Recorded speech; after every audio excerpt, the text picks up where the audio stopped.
Taylor Swift is arguably the biggest artist on the planet right now. Her tour is about to gross upwards of $1 billion. She just won Album of the Year for Midnights. She is huge right now. And I think it's all extremely deserved because she's a phenomenal writer, performer, and artist. But how is she affecting society right now, and why is it making such a big impact? Well, let's get into it. A brief history of Taylor Swift. I'm sure everyone's pretty familiar with Taylor Swift, but I'll give you a little rundown. She started as a country music star, transitioned to pop music, won Album of the Year at the Grammys 4 times, at one point was completely ostracized from society from an edited phone call, which was Kanye West's fault. In quarantine, she released 2 albums in a year, and from the release of Midnights, her trajectory skyrocketed even more than it already was. She also recently won the Super Bowl, so go her. I love Taylor Swift. I'm a massive fan, and I have always admired her for many reasons, not just her music. She stands up for what is right, tries to use her voice for good, is unbelievably generous and humble, is against Donald Trump, which is always a good stance. She has also started her world-famous Eras Tour as of last year, which is basically a huge party that feels like it takes place in Barbie Land. Taylor Swift has become arguably one of the most famous women in the world, and she's becoming one of the most decorated artists in music history. But how is she different? Taylor Swift's The Eras Tour. Once lockdown had passed, Taylor Swift had a few albums that she hadn't done a tour for, and came to the conclusion that she would do a tour which included each of her 10 albums, which included songs from each of her 10 albums, which basically meant her show would be 3 hours long. And she can do this because she has so many hit songs that pretty much everyone knows, even a 10-minute song that she performs in full every time. This tour was so highly anticipated that the Ticketmaster site crashed due to how many people were trying to get tickets. The Eras Tour started March 17, 2023 in Glendale, Arizona, and has been making headlines ever since. Her tour is just so far beyond anyone else's at the moment. She has an insane number of costume changes, the sets are ever changing, even the dancers and backup singers have costume changes, and it is overall such a great time. She also sings upwards of 40 songs, which is just insane. She's managed to change the standard that concerts need to be at.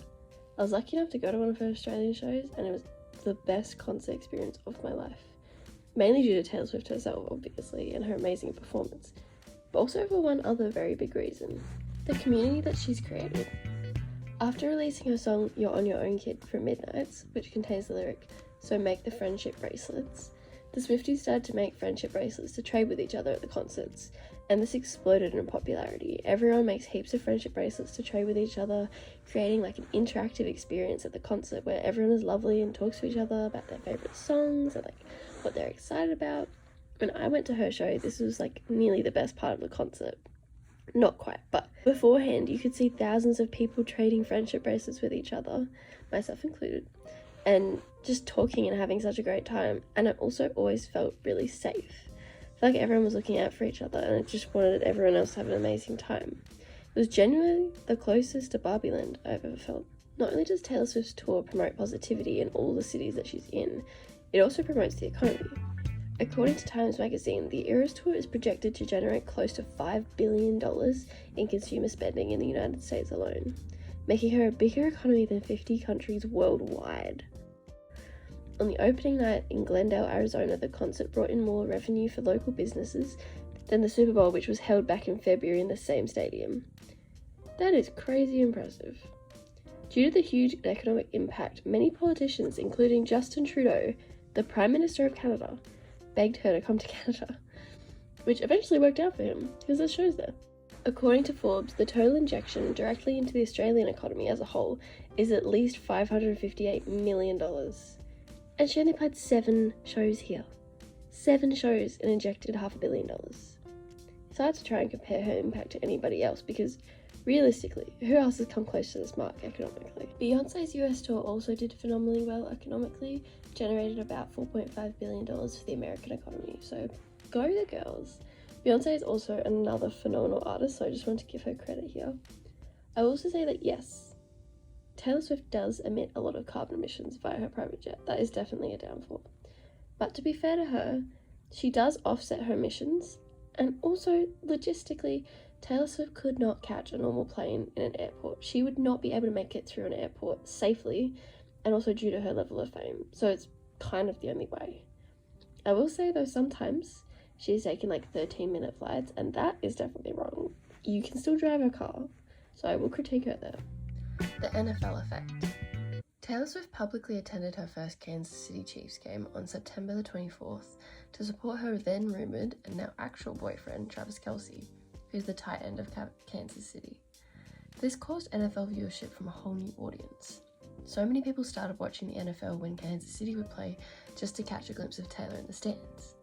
It caused many more women to watch NFL. Not that women weren't already watching NFL, there was definitely a present before this, but it increased the numbers significantly. According to Apex Marketing, Taylor has effectively generated an additional $331.5 million in brand value for the Chiefs and the NFL. Travis Kelce's jersey sales increased by 400%. Her influence is just insane. Unfortunately, seemingly harmless and fun support of her boyfriend led to a lot of upset little men going off on her for just existing. Because more people were watching to see if Taylor Swift was there, the camera was on her more naturally, which left many unreasonably outraged. Seriously, I watched the Super Bowl, and there are more ads than actual playtime. Why aren't they doing anything? I don't think showing her for a few seconds you're gonna miss anything.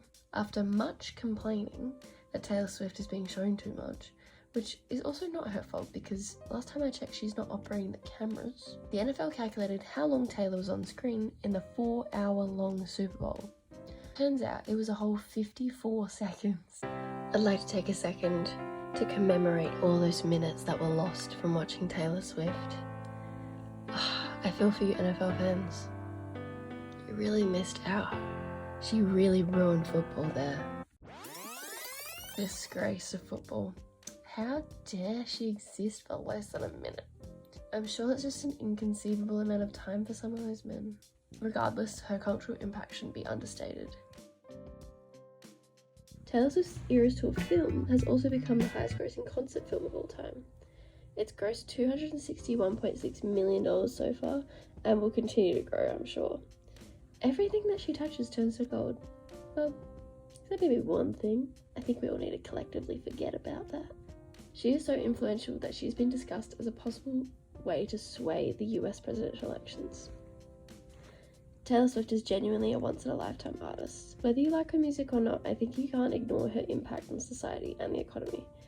She's been through hardships such as the entire world wishing on her demise, and overcoming that to become Time's Person of the Year. Her career has spanned nearly 2 decades and there's no signs of stopping. So, lucky to be living in the era of Taylor Swift. She's a feminist, a role model, and also just a great singer-songwriter. Her fame is very well deserved. She's been writing, singing, and performing amazing music for nearly 20 years. Anyway, let me know what you think down below. Do you have any opinions on it? And also, if you've been to a Taylor Swift concert, I want to hear.